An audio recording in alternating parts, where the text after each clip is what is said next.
दोस्तों नमस्कार। आशा है कि आप अच्छे होंगे। आपका दिन खुशी से गुजरे। इसी के साथ हम इस वीडियो का शुभारंभ करते हैं। जो लोग कहते हैं कि मोहम्मद बड़ा दयालु था, मोहम्मद बड़ा रहमत वाला था, इनका अल्लाह जो नकली अल्लाह है, मोहम्मद के दिमाग से ऐसी आयतें भेज रहा था। हाँ, ये मोहम्मद का दिमाग था कि जो गैर मुस्लिमों को कत्ल करने की बात करती थी, गैर मुस्लिमों को, औरतों को बलात्कार करने की बात करती हैं, उनको मलकाए अमीन यानी उनको सेक्स स्लेव और दासी बनाकर उनको मोलेस्टेशन करना, उनकी इज्जत को ख़राब करने की बातें करती हैं। तो अल्लाह तो नकली है, हमने पहले ही बता दिया। तो इस सारा मोहम्मद का ही दिमाग था। और मोहम्मद ने कितने लोगों को कत्ल कराया। लोग कहते हैं कि मोहम्मद बड़ा अच्छा था, तो हम शुरू करते हैं अबू अफक से। अबू अफक को मोहम्मद ने 624 में कत्ल करा दिया। एक यहूदी कवि थे जो हिजाज, जो आज सऊदी अरब में रहते थे, इस्लाम के पैगंबर मोहम्मद के खिलाफ मुकर्रर। अबू अबाक कहते थे कि भाई ये कैसा पैगंबर है जो काफिले भी लूट लेता है और उसको भी अल्लाह की रहमत बता देता। तो ये कैसा अल्लाह है, कितना क्रूर अल्लाह है जो एक ऐसा पैगंबर भेजा जो पेशवर लुटेरा है। और इसलिए लोग, मोहम्मद इससे चिढ़ गया। एक दो पुरानी सीरत की पुस्तकों के अनुसार एक बुजुर्ग व्यक्ति के रूप में वो मोहम्मद का एक राजनीतिक शत्रु बन गए थे। उन्होंने मोहम्मद और उसके अनुयायी के खिलाफ एक राजनीतिक रूप से आरोपित कविता लिखी, जिसमें मोहम्मद के खिलाफ लोगों को भड़काते थे और उनके बागों में व्यंग्यात्मक कविताएं लिखते थे, जिससे दुखी होकर मोहम्मद दुखी हो गया। पूरी दुनिया को दुखी करने वाला ये इस्लाम दुखी हो गया। अगर मोहम्मद रहमतुल्लाह दीन है, तो अगर इतना क्रूर और अत्याचारी पैगंबर जो दुनिया भर में कत्ल करता रहा, पूरी ज़िंदगी औरतों को लूटता रहा, अगर वो सही है तो फिर हिटलर तो उससे लाख गुना अच्छा है मोहम्मद से, और रावण तो करोड़ों गुना अच्छा है। अब लगा लो कि मोहम्मद कितना अच्छा आदमी था। यानी हिटलर 1 लाख हिटलर हों तो अकेले मोहम्मद से खराब नहीं होंगे, अच्छे ही होंगे।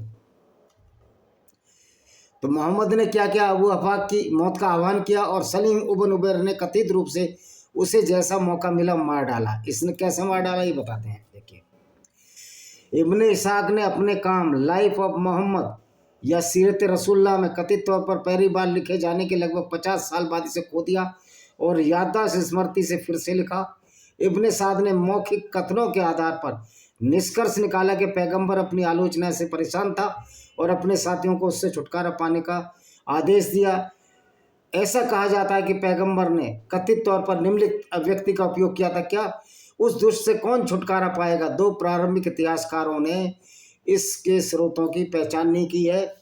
इसका जो विवरण है, तारिक अल खमीस हुबन इबन मोहम्मद दिया बकरी मृत्यु 1559 यहूद अबू अफाक अल्लाह के दूत के खिलाफ भड़काता था। तारिक अल खमीस हुसैन इबन मोहम्मद विकारी खंड 1/4।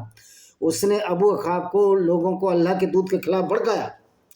ओ भाई, अल्लाह ही नहीं है तो कैसा दूत? जब अल्लाह ही नकली है, अल्लाह ही फैब्रिकेटेड है। क्योंकि जिस अल्लाह को यही नहीं पता कि मैंने दुनिया बनाई है, कि दुनिया स्थिर है या सूरज के चारों तरफ घूमती है। कुरान का अल्लाह तो कहता है कि पृथ्वी स्थिर है, साकिन है, स्टेटिक है, और सूरज उसके चारों तरफ घूमता है। जब अल्लाह ही नकली है तो ये पैगंबर भी नकली हुआ। इसलिए मैं कहता हूँ ये सारा इस्लाम एक नकली चीज़ है। तो सीरत अलहाविया अली बुरहानुद्दीन अल दीन अल अलहावी द्वारा खंड 3/47 में यह है कि अल्लाह के दूत के खिलाफ लड़काया।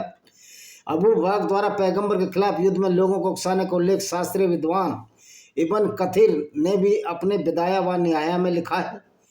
पिछले वर्षों में एक और वर्ष का अंतिम वर्ष अबू अफाक ने अल्लाह के दूत के खिलाफ युद्ध भड़काया। विदाया व निहाया इब्न कथीर द्वारा, ये सारी की सारी ऑथेंटिक हैं। अब देखिए, मोहम्मद ने कितने लोगों को कत्ल किया। एक को नहीं किया, इसने बहुत लोगों को कत्ल किया। अब ये देख लेते हैं इसके हदीस क्या कहती हैं। जो अबू अफाक को मरवाया उसको हदीस क्या कहती हैं, ये देखिए। अभी हम निकाल रहे हैं इसका।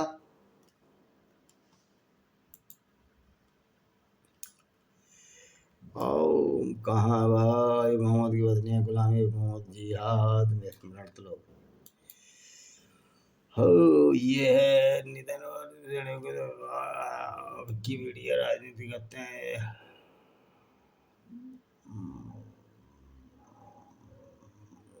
अबू अफाक का दिया है, इसको देखते हैं। अबू अफाक का बता दिया। तो इसको कैसे मारा था? इसको क्या किया इन्होंने, एक आदमी को भेजा जिसका नाम मैंने अभी बताया, क्या नाम था, इब्न उल जबेर, सलीम इब्न उमैर ने उसको, वहाँ गया, ये सो रहा था अबू अफाक, 120 साल का आदमी था, और इसने उसको कत्ल कर दिया। इसलिए कत्ल कर दिया कि मोहम्मद की बातों का विरोध करता था, और मोहम्मद की जब ये बातों का विरोध करता था तो मोहम्मद ने कहा कि इसको कत्ल करो, नहीं तो ये सर्वनाश कर देगा, मेरा जो पैगंबर है उसका सर्वनाश कर देगा। और मोहम्मद ने एक आदमी जिसका नाम मैंने अभी लिया था, सलीम इब्न उमैर ने को भेजा, और उसको इसने कत्ल कर दिया, सिर्फ इसलिए कि कविताएं लिखता था। और एक ऐसी ही कवित्री थी अस्मा बिनते मरवान, अस्मा बिनते मरवान भी इसी तरह की कवित्री थी। तो मोहम्मद ने उसका भी कत्ल कराया, इसलिए कत्ल कराया कि एक यहूदी औरत थी और वो मोहम्मद के खिलाफ कविताएं लिखती थी। तो इसने कहा मोहम्मद ने, कौन है जो मुझे मरवान की बेटी से छुटकारा दिलाएगा? तो इसने एक अंधे आदमी को भेजा और उसका कत्ल करवा दिया। तो ये इस तरह का ये मोहम्मद था जो अपने विरोधियों का कत्ल करा देता था, और जब ये कत्ल करा देता था फिर उसको इस्लाम के नाम पर सही ठहरा देता था। ये था मोहम्मद। इसी तरह इसने काब बिन अशराफ को कत्ल कराया। काब बिन अशराफ भी एक यहूदी कवि था, और उसको भी इसलिए कत्ल करा दिया, धोखे से कत्ल करा दिया, कि वो काब बिन अशराफ कविताएं लिखता था। काब बिन अशराफ, उसकी मृत्यु 624 में की। मदीना के एक यहूदी नेता और कवि थे, यहूदियों में बहुत अमीर थे। वे अपने खजाने से यहूदी विद्वानों और यहूदियों के धार्मिक नेताओं को भुगतान करता था। धन के साथ साथ वे कविता में भी अत्यंत प्रभावशाली थे, जिसके कारण न केवल यहूदियों बल्कि सभी अरब कबीलों पर उनका विशेष प्रभाव था। पैगंबर इस्लाम से उनकी गहरी दुश्मनी थी, क्योंकि पैगंबर लूटपाट करता था और काब बिन अशराफ इसका विरोध करते थे। उनकी शायरी और हरकतों से परेशान होकर, हरकतें तो मोहम्मद ज़्यादा करता था। मोहम्मद ने जितनी घिनौनी हरकतें की, इतनी घिनौनी हरकत एक पैगंबर कर सकता है क्या? मैं कहता हूँ दाऊद इब्राहिम भी मोहम्मद से बहुत अच्छा है। जिसकी ये दाऊद इब्राहिम पूजा करता है, इबादत करता है मोहम्मद की, मोहम्मद से दाऊद इब्राहिम भी अच्छा है। हर मुसलमान जो हिंदुओं से भाईचारा चाहता है, हिंदुओं की औरतों की इज्जत करता है, मोहम्मद से अरबों गुना अच्छा है। तो मुसलमानों, तुम्हें खुश होने की जरूरत है कि तुम पैगंबर से बहुत अच्छे हो। तो फिर इस पैगंबर की इबादत क्यों करते हो जो काफिले लूटा करता था, जो लोगों को धोखे से मरवाया करता था? ये सोचने की बात है। तो पैगंबर की जब शायरी से परेशान होकर बद्र की लड़ाई के 6 महीने बाद में इस्लाम के पैगंबर मोहम्मद के आदेश पर मारा गया। कैसे मारा गया देखिए, इब्ने इसाक सीरत रसूलुल्लाह या लाइफ ऑफ मोहम्मद जिसने लिखा है, मोहम्मद ने अपने अनुयायी को काब बिन अशराफ को मारने का निर्देश दिया, क्योंकि बद्र की लड़ाई के बाद काब द्वारा भेजा एक पत्र मक्का पहुंचा और मोहम्मद के खिलाफ कुरैश को उकसाया, बिल्कुल उकसाया। अगर आज के ज़माने में पैगंबर मोहम्मद होता, आज तो बचता ही नहीं, अमेरिका ही मार देता उस पैगंबर मोहम्मद को। और इनको सबको हथकड़ियाँ लग जानी थी। मोहम्मद को भी हथकड़ियाँ लग जाती, बलात्कार के केस में, लूट के केस में। फिर ये कहते हैं कि हमारा पैगंबर बड़ा अच्छा था। तो आज ये काम करके दिखाओ ना जो पैगंबर कर रहा है तुम्हारा। मार के दिखाओ किसी हिंदू को या गैर मुस्लिम को, उसकी औरत से बदतमीजी करके दिखाओ। पिछवाड़ा सुझा सुझा कर लाल कर दिया योगी की पुलिस ने, क्योंकि जो पैगंबर की सुन्नत पर चलेगा वो अपराधी तो है ही है। और लोग कहते हैं, अकरम कुर्रम रील डालता है बुगरासी का पठान, अफगानिस्तान से आया हुआ, कि भाई वो नबी की सुन्नत पर चलना चाहिए। तो अकरम कुर्रम आप ही नबी की सुन्नत पर चलो, पिछवाड़ा लाल कर दिया जाएगा और जेल में पड़ोगे, जिंदगी भर जमानत नहीं हो पाएगी तुम्हारी। नबी की सुन्नत पर चलने वालों का यही हाल होता है, जिंदगी भर जमानत नहीं होगी तुम्हारी। तो ये काब बिन अशराफ को मोहम्मद ने, जब मोहम्मद चिढ़ गया, उसको धोखे से मार डाला। कैसे मार डाला? मोहम्मद से कहा उसके 2 साथियों ने कि वैसे तो मारना बड़ा मुश्किल है, बड़ा पैसे वाला आदमी है, बड़े महल में, ऊंचे महल में रहता है। तो मोहम्मद ने कहा फिर कैसे मारोगे उसको? तो उन्होंने कहा हम उसको इस मारेंगे, ये बताएंगे कि मोहम्मद से हमारी झगड़ा हो गया है और मोहम्मद से हम अलग हो गए हैं, क्योंकि मोहम्मद काफिले लूटता है, मोहम्मद गंदा आदमी है। काब बिन अशराफ एक अच्छे आदमी थे। ये उनको मिलने गया। उन 2 लड़कों ने यही बोल दिया कि मोहम्मद एक गंदा आदमी है, हमारी उससे झगड़ा हो गया है। अब हम काब बिन असराफ तुमसे इसलिए मिलने आए हैं कि मोहम्मद के खिलाफ कोई ना कोई कार्रवाई करो। तो काब बिन असराफ ने, एक सच्चे आदमी थे, उन्होंने कहा ये अच्छे लोग होंगे। उन्होंने कहा ठीक है, हम कार्रवाई करते हैं। तो देखो ये है,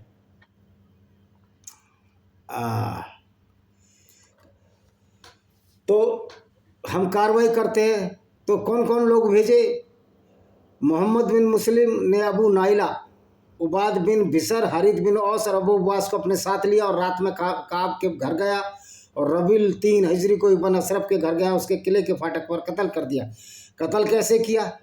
कत्ल ऐसे किया, उसको बोला कि हमारी मोहम्मद से लड़ाई हो गई है और हमारी मोहम्मद से लड़ाई हो गया, अब हम तुम्हारे साथ रहेंगे। उसके बालों में बड़ा खूबसूरत तेल लगा हुआ था, चमेली का हो या जो भी हो। तो उनने कहा ठीक है, अच्छी बात है, मोहम्मद के खिलाफ लड़ाई लड़ो, मोहम्मद अच्छा आदमी नहीं है। तो फिर दोबारा उन्होंने कहा कि मोहम्मद गंदा आदमी है और तुम्हारे सिर से बड़ी खुशबू आ रही है, बड़ी अच्छी, हम इसको सूंघना चाहते हैं। काब बिन असराफ ने कहा सूंघ लो। जब काब बिन असराफ ने उसे सूंघा, उसके सिर को सूंघा काब बिन असराफ के, इन दोनों ने, जो ये 4 आदमी थे, लेकिन कत्ल 2 ही ने किया। कौन कौन ने कत्ल किया था? अबू नाइला ने नहीं, उबाद बिन बिसर, हरीत बिन औस ने कत्ल किया और अबू अब्बास को। और रात में काब गया अबू नाइला, उबाद बिन हसीर, तो मोहम्मद बिन मुस्लिम ने इसका कत्ल कर दिया, क्योंकि बाल पकड़े, कह रहे तुम्हारी तो बड़ी खुशबू आ रही है। उन्होंने कहा लो मेरा सिर सूंघ लो। उन्होंने कहा हम तुम्हारा सिर सूंघ सकते हैं? उन्होंने कहा हाँ जरूर सुनिए। और जब सिर सूंघा तो बाल पकड़े और उसका सर धड़ से अलग कर दिया गया। ये इस्लाम की रिवायत है, ये इस्लाम की सोच है। इस्लाम की सोच किसी क्रिमिनोलॉजी से कम नहीं है, किसी भी क्रिमिनोलॉजी से कम नहीं है। इस्लाम इसी तरह चलता है। लोगों को कत्ल करने को मोहम्मद बोल देता था, ये तो अल्लाह के खिलाफ था। ओ भाई पहले प्रूव तो करो अल्लाह है किधर, तुम्हारा अल्लाह है ही नहीं। तो ये मोहम्मद तो इस तरह का क्रूर व्यक्ति था। इससे अच्छा तो दाऊद इब्राहिम भी है, इससे अच्छा तो हिटलर भी है, इससे अच्छा हर वो व्यक्ति है, वो हर मुसलमान मोहम्मद से अच्छा है जो कि गैर मुस्लिमों को अपना दोस्त बनाता है। कि यद्यपि इस्लाम में गैर मुस्लिमों को दोस्त बनाने की कोई परंपरा नहीं है। कुरान साफ साफ कहती है किसी गैर मुस्लिम को दोस्त ही नहीं बनाना, क्योंकि गैर मुस्लिम को अगर दोस्त बनाओगे ये तो गंदे हैं, नजस हैं, मूर्ति पूजा करते हैं, इनसे दोस्ती बनाओगे तो तुम भी नरक में जाओगे। और दूसरी बात यह है, जो कहते हैं कि इस्लाम का मोहम्मद बड़ा दयालु था, ये मोहम्मद की सारी आयतें उतार कर लाया था, अल्लाह नाम की तो कोई चीज़ नहीं थी कि मुसलमान को मुसलमान का कत्ल नहीं करना चाहिए, नहीं नरक की आग में जलेगा। क्योंकि मोहम्मद को डर था कि मुसलमान अगर आपस में ही लड़ लेंगे तो फिर मेरा लूटपाट का धंधा कैसे चलेगा, क्योंकि मुसलमान ही आपस में लड़ने लगते। तो ऐसे ऐसे अरबी मुसलमानों को बेवकूफ़ बनाया इस मोहम्मद ने। कह रहा एक भी मुसलमान का कत्ल पूरी दुनिया का कत्ल है, जो कि 5:32 की आयत है। लेकिन उससे अगली आयत 5:33 अलमादा कहती है कि गैर मुस्लिमों को जहाँ पाओ उनको कत्ल करो, उनका विपरीत दिशाओं हाथ पैर काट दो। यानी कि बायां हाथ हो तो दायां पैर और दायां हाथ तो बायां पैर काट दो। तो क्या मोहम्मद विचित्र था? यस, उसको मेंटल डिसऑर्डर व्यक्ति था, वो उसको विचित्रता थी। वो पागलपन में ऐसी ऐसी आयतें लाता था, अपनी मर्जी के लिए आयतें लाता था, जो आयतें उसको पसंद होती थी। एक बार मारिया इल्कबतिया, जो कि क्रिश्चियन कॉप्टिक ईसाई थी, उसको मोहम्मद ने उसकी छोटी बहन सरीन के साथ गिफ्ट ले लिया। अलेक्जेंडर गवर्नर था, अल मकुकस, अलेक्जेंड्रिया का क्रिश्चियन गवर्नर, जो कि कॉप्टिक ईसाई थी। मारिया इल्कबतिया और सरीन को गोद ले लिया। सरीन को इसने गिफ्ट में लिया और मारिया इल्कबतिया को इसने रखेल बनाकर रख लिया मोहम्मद ने। तो ये था इसका करैक्टर। और एक बार जब ये पकड़ा गया, इसने अपनी पत्नी हफ्सा को धोखे से बाहर भेज दिया कि जाओ तुम्हारे पिताजी बुला रहे हैं। हफ्सा उमर की बेटी थी, जो कि इनका दूसरा खलीफा था। पहला खलीफा अबू बकर सिद्दीकी, जो सबसे बड़ा मूर्ख था, जिसने अपनी 6 साल की नन्ही सी बेटी को इस 51 साल के बाबा को दे दिया। और जब 9 साल की हुई उसके साथ 54 साल के बाबा ने एक अपनी पोती जिसकी उम्र के साथ इस तरह की घिनौनी हरकत की। और इसी तरह से मोहम्मद